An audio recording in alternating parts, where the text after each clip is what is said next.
최상목이 만약을 임명해도 무효가 될 수 있다고? 먼저 배경부터 살펴봅니다.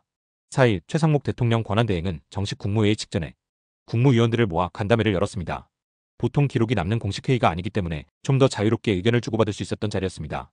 주제는 바로 헌법재판관 후보 만약 임명 문제였죠. 여기서 법무 관련 부처가 이른바 3대 불가론을 제시했습니다.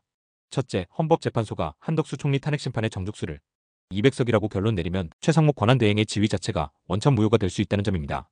즉, 최대행으로서 행사한 대통령 권한이 모두 무효가 될 수 있다는 위험이 있다는 것이죠.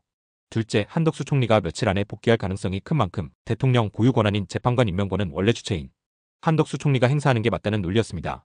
셋째, 설사 헌재가 만약 임명 보류가 국회 권한을 침해한다고 결정했어도 그게 바로 임명하라는 명령은 아니니 신중을 기해 보류하자는 주장이었습니다.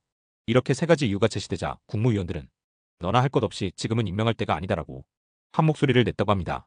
그 말을 듣는 최상목 권한대행은 표정이 어두워졌다고 전해지는데요. 결국 최 대행은 이 문제는 한덕수 총리가 권한대행으로 복귀하면 그가 처리하게 하고 만약 복귀 못하게 되면 그때 가서 다시 판단하겠다는 입장을 밝혔습니다. 결국 한덕수 총리 탄핵 소추의 정족수 논란이 핵심입니다. 원래 대통령에 대한 탄핵은 재적의원 3분의 2, 즉 200명이 찬성해야 하는데 국회가 국무위원 기준으로 151명만 확보해 탄핵 소추안을 의결했기 때문입니다. 이 문제를 헌법재판소가 아직 결론 내지 않아 최상목 부총리가 대통령 권한대행직을 수행하고 있지만 만약 헌재가 정족수는 200명이라고 판결하면 그동안 최 대행이 행사한 권한 자체가 무효가 될 수 있다는 우려가 커진 것입니다. 이미 최 대행은 직전에 다른 헌법재판관 2명을 임명했고 이것도 나중에 문제가 될 수 있다는 반발을 국무위원들로부터 받았습니다.